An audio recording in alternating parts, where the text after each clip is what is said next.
Ni tuan-tuan, tajuknya hangat bila mana Raja Petra Kamarudin, blogger Muhyiddin Yassin, blogger Perikatan Nasional, hari ini mengeluarkan kenyataan bagaikan ketika beliau makan air ketum, agaknya minum air ketum.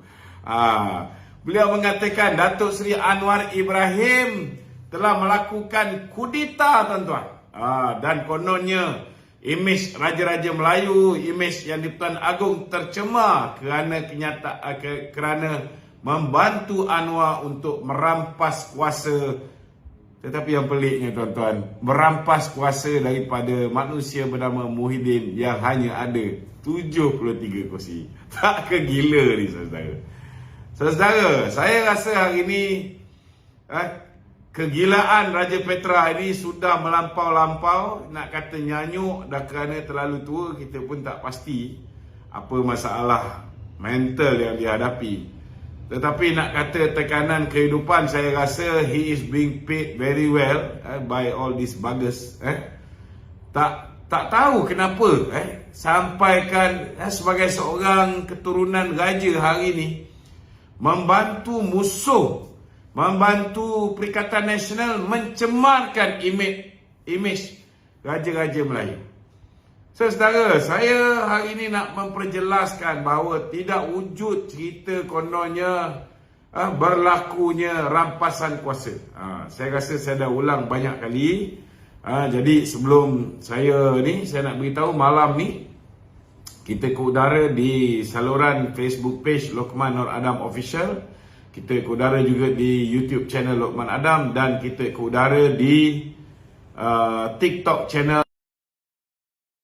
Kalau sesiapa nak bertanya soalan, boleh ajukan soalan anda di talian 011-3595-4044 011-3595-4044.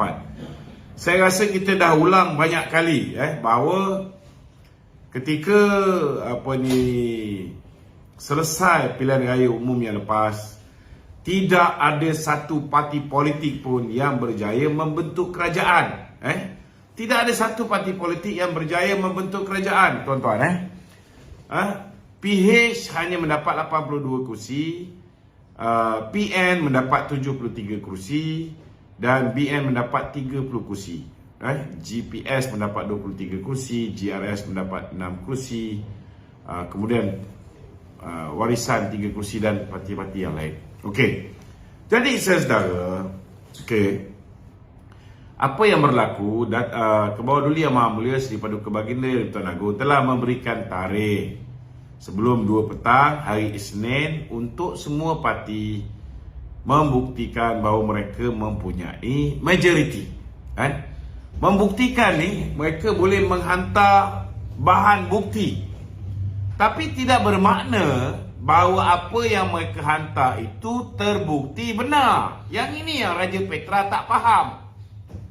Raja Petra masih tak faham. Dia fikir bahawa apa yang dipersembahkan oleh Tan Sri Muhyiddin, betul lah, Tan Sri Muhyiddin adalah orang yang pertama menghantar 115 SD untuk menyokong dakwaan dia bahawa dia ada cukup numbers untuk membentuk kerajaan.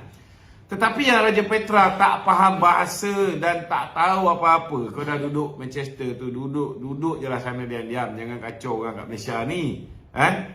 Yang dia tak faham, dekat Malaysia sudah ada Akta Anti Lompat Parti.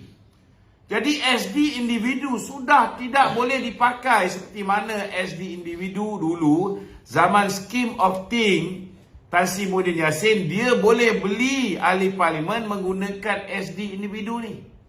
Sekarang sudah diluluskan Akta Anti Lompat Parti, yang menyebabkan, tuan-tuan, tidak ada sesiapa pun boleh memberikan SD kepada mana-mana pihak kecuali ianya keputusan parti itu as a whole sebagai en bloc decision.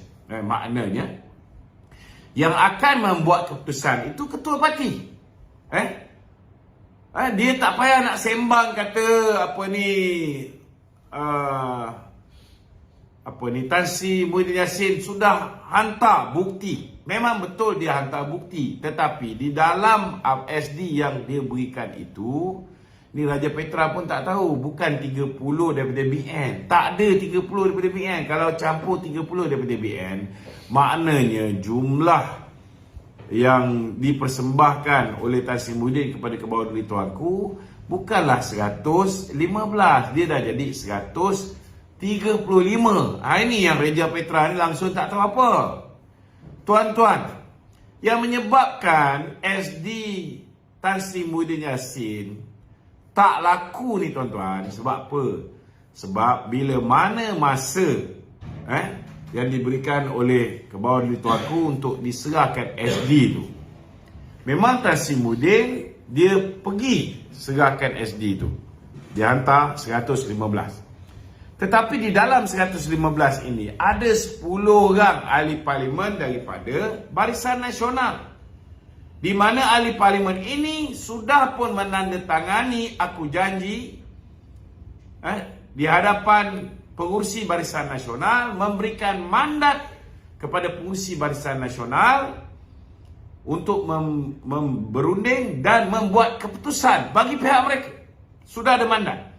Dan di dalam perjanjian ataupun aku janji itu, mereka menyatakan mereka tidak pernah memberikan SD kepada sesiapa dan tidak akan memberikan SD kepada sesiapa. Dan implikasi dia, kalau mereka ni dengan apa 10 orang ni bagi SD kepada Tan Sri Muhyiddin, kerusi mereka itu boleh kosong tuan-tuan. Yang ni yang apa ni Raja Petra tak faham. Kalau 10 kursi ni kosong, saudara, kalaulah sah 10 SD yang diberikan oleh Tan Sri Muhyiddin itu, maknanya 10 orang wakil rakyat tu hilang keahlian dia sebagai ahli parlimen, maka Tan Sri Muhyiddin Yassin hanya ada 105. Ni Petra ni tak faham bahasa ke? Itu sebabnya sebelum tamat tempoh, tuan-tuan, sebelum tamat tempoh, memang betul UMNO telah meminta masa tambahan. 2 kali UMNO minta masa tambahan sebab tak ada apa yang nak dikelangkabutkan pun, nak disegerakan. Sebab nak buat keputusan tu mestilah dengan persetujuan semua. Dan Alhamdulillah akhirnya 10 orang yang telah memberikan SD tu, bila kita beritahu implikasi daripada dia bagi SD tu, sudah ada bukti mereka dah berikan SD kepada ketua parti, ada CCTV. Kalau dia teruskan juga, dia tak tarik balik, maka kursi mereka automatik kosong. Semua orang tulis surat bersetuju untuk tarik balik. Jadi sebelum masa tu tamat pun dah hilang dah 10 orang daripada senarai 115 orang yang Muhyiddin ada. Itu tak termasuk lagi 23 orang daripada GPS yang ditipu oleh Muhyiddin, yang mengatakan bahawa BN secara en blok bersetuju menyokong Tan Sri Muhyiddin Yassin sebagai Perdana Menteri. Bagaimana mungkin BN secara en blok yang mempunyai kuasa untuk membuat keputusan secara en blok ialah ketua parti, Presiden UMNO yang merupakan pengurusi Barisan Nasional. Datuk Zahid tak jumpa pun dengan Tan Sri Muhyiddin Yassin. Yang jumpa pengkhianat parti bernama Hishamuddin Tun Hussein. Sekarang pun masih lagi jumpa-jumpa atas kapal dengan Muhyiddin, dengan seorang lagi dekat atas Yes. Itu hari main luar negara, sekarang dah main dekat pulau-pulau dalam negara. Kita tahu, kita duk perhati juga. Kita duk perhati. Ni Dr. Sam dah sampai ke Auckland. Lagi berapa bulan? Semalam dia pergi. Dah sampai ke Auckland. 11 hari. Semua kita perhati. Dia berada di Bogor. Pegawai-pegawai dia ikut sama. Semua kita perhati, tuan-tuan. Jangan ingat kita tak tahu apa yang sedang mereka rancang. Puak-puak PAS ni hebat, tuan-tuan. Dia nak pergi London, dia akan singgah sana dulu, singgah sini, last kali sampai London. Dia ingat kita tak boleh trace benda ni. Nombor seat dalam flight pun kita tahu, tuan-tuan. Okey, ini kita balik kepada cerita ni. Jadi kepada saudara Raja Petra, kan, move on lah, terimalah hakikat bahawa Muhyiddin ketika dia serahkan benda tu, bila tuanku tengok senarai 115 tu, tuanku pun tahu ianya senarai palsu. Maknanya pertama sekali 10 orang tu yang tak sepatutnya memberikan SD individu itu bercanggah dengan Akta Anti Lompat Parti. Dan kemudian 10 orang ni sudah pun memaklumkan kepada pihak istana melalui surat daripada parti yang mengatakan mereka tarik balik sokongan terhadap Muhyiddin. Dan parti pun membuat keputusan, membuat satu pengumuman. Itu sebabnya buat pengumuman tu. Beritahu bahawa kita belum lagi sokong mana-mana pihak. Tak ada menyokong mana-mana pihak. Tak menyokong PH, tak menyokong PN pada ketika itu. Maknanya tak sahlah apa yang dihantar oleh Tan Sri Muhyiddin Yassin. Belum lagi GPS kemudiannya baru sedar mereka telah ditipu oleh Muhyiddin. Jadi ini yang Raja Petra sampai sekarang ni tak boleh move on. Dia kata Datuk Seri Anwar Ibrahim melakukan kudeta, merampas kuasa. Kalau rampas kuasa ni bahala nama Raja Petra ni. Minta maaf cakap lah. Orang rampas kuasa ni daripada orang yang berkuasa. Yang berkuasa ketika itu caretaker government ialah Datuk Seri Ismail Sabri, Perdana Menteri caretaker government, sebab dia Perdana Menteri sebelum Pilihan Raya Umum ke-15. Selagi seorang Perdana Menteri baru tak angkat sumpah, dia masih lagi caretaker government. Bila masa Muhyiddin menjadi Perdana Menteri, yang Datuk Seri Anwar pergi lakukan kudeta, rampas kuasa.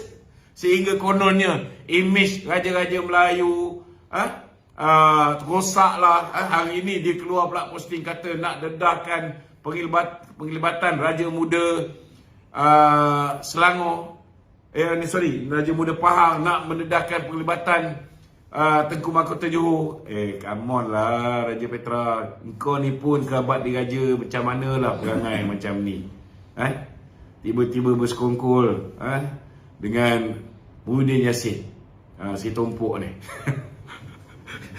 Aduh. Hebatlah. Mesti bayarannya cukup lumayan kalau tidak. Jadi pada kawan-kawan yang selalu sangat tanya saya, apa ni suruh saya ulas pasal Raja Petra.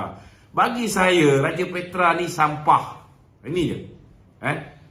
Apa dia cakap ni berdasarkan siapa bayar dia. So kalau you nak tahu tentang kebenaran, you takkan dapat tahu daripada orang yang mengulas, yang membicarakan, yang menulis berdasarkan siapa bayar mereka.